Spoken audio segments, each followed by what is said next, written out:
اس سیاسی دھینگا مشتی کے باوجود، اس شدید کشیدگی کے باوجود اگر ملک کی معاشی صورتحال پہ نظر ڈالیں تو پچھلے ماہ جاری کھاتوں کا خسارہ 54 کروڑ ڈالر رہا، جو کہ جنوری میں ریکارڈ 2.5 ارب ڈالر تک پہنچ گیا تھا، جس کی ایک اہم وجہ ہماری ایکسپورٹس میں اضافہ ہے جو پچھلے 2 ماہ 8 ارب ڈالر تھی۔ جنوری کے مقابلے میں پچھلے ماہ برآمدات میں تقریباً 8% اضافہ ہوا، اور اس مالی سال جولائی سے فروری تک درمیان ہماری برآمدات 20 ارب ڈالر سے تجاوزات کر گئی ہیں، جو پچھلے سال اسی عرصے کے مقابلے میں 26% زیادہ ہیں۔ ایکسپورٹس پہ 26% اضافہ ہوا ہے۔ یہ یقیناً ایک بہت عمدہ صورتحال ہے۔ پاکستان کی معاشی ترقی اور ایکسپورٹس کی ترقی یقیناً ایک بہت ہی اچھی خبر ہے۔ اسی طرح مہنگائی کی شرح جنوری میں 13% تک جا پہنچی تھی، جو پچھلے ماہ کم ہو کر اب 12.2% پر آ گئی ہے۔ اس کے ساتھ بڑی صنعتوں کی پیداوار کو دیکھیں تو دسمبر کے مقابلے میں جنوری میں لارج سکیل مینوفیکچرنگ میں تقریباً 8% اضافہ ہو گیا ہے۔ سیاسی کشمکش کے باوجود پاکستان سٹاک ایکسچینج کا انڈیکس آج 200 پوائنٹ کے اضافے سے 43,230 پوائنٹ پہ بند ہوا۔ گویا کہ سرمایہ کاروں نے اس پورے ماحول کو بڑے اطمینان سے دیکھا ہے، اور یہ یقیناً بہت ہی حوصلہ افزا بات ہے کہ غیر یقینی صورتحال، سیاسی مہاجرائی کی صورتحال، انسرٹینٹی کی صورتحال، حکومت کے مستقبل پر سوال، اس کے باوجود معاشی صورتحال کے حوالے سے بہتر خبریں، اور پھر پاکستان کی سٹاک مارکیٹ کو اس کو ایک پازیٹیو انداز سے دیکھنا اور اس کو ریکگنائز کرنا۔ پاکستانیوں کے لیے یقیناً یہ ماحول بہت عمدہ ہے، اسی لیے ہم نے اس وقت آج ہم یہ سیگمنٹ اور یہ پروگرام اس حوالے سے کر رہے ہیں۔ اس کی بات کو مزید آگے بڑھاتے ہیں، اور اس کے لیے ہم نے دعوت دی ہے وفاقی وزیر خزانہ محترم شوکت ترین صاحب کو۔ بہت بہت شکریہ شوکت ترین صاحب۔ گویا کہ اس پورے ماحول کے باوجود، یہ سیاسی کشمکش کے باوجود، یہ ساری بڑی اچھی کانکریٹ خبریں ہیں، یہ بہتر خبریں ہیں، تو ہم ایک ایک کر کے بات کرتے ہیں۔ یہ جو ہمارا ریکوڈک والا معاملہ حل ہوا ہے، تو یہ کیا اب یہ کنکلوسیولی حل ہو گیا ہے، اور اب ہم اس پہ ایکشن دیکھیں گے؟ گویا کہ بیرک گولڈ آئے گی اور یہاں معاملات شروع ہوں گے؟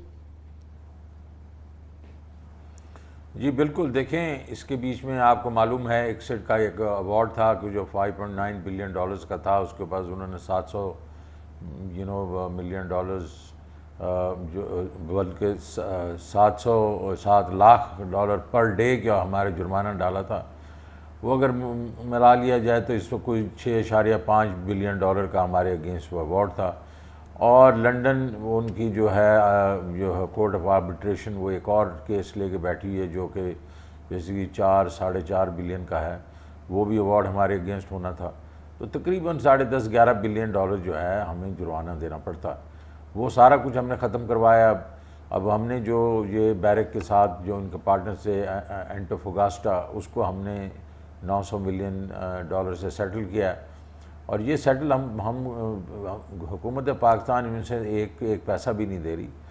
یہ جو ہمارے جو ہیں انویسٹرز، اس میں 50% تو بیرک گولڈ ہے، 25% ہم نے جو ہے وہ دیا ہے گورنمنٹ بلوچستان کو، اور 25% کے اور جو ہمارے انویسٹرز ہیں جو کہ ایس او ایز ہیں، اسٹیٹ اون انٹرپرائزز ہیں، جس میں OGDCL ہے، PPL ہے، GHPL ہے، وہ اس کو یہ پیسے بھر رہے ہیں، اور ان کے لیے بھی بہت فائدہ مند چیز ہے، بیکاز یہ بہت بڑا ایک پروجیکٹ ہے، اور ان کو معلوم ہے کہ جیسے یہ پروڈکشن میں جائے گا ان کی یہ جو اس کی ویلیو ہے بہت بڑھ جائے گی۔ تو اس وقت یہ معاہدہ ان کے اینٹوفاگاسٹا کے ساتھ بھی ہو گیا ہے، اور کل بیرک کے ساتھ بھی ہو گیا۔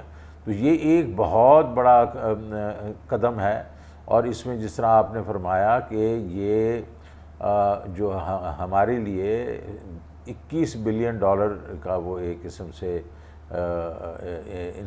ایک قسم سے پازیٹیوٹی ہے، کیونکہ 11 بلین ہم نے سیو کیا، 10 بلین کا انویسٹمنٹ ہوگی، 8,000 جابز آئیں گی۔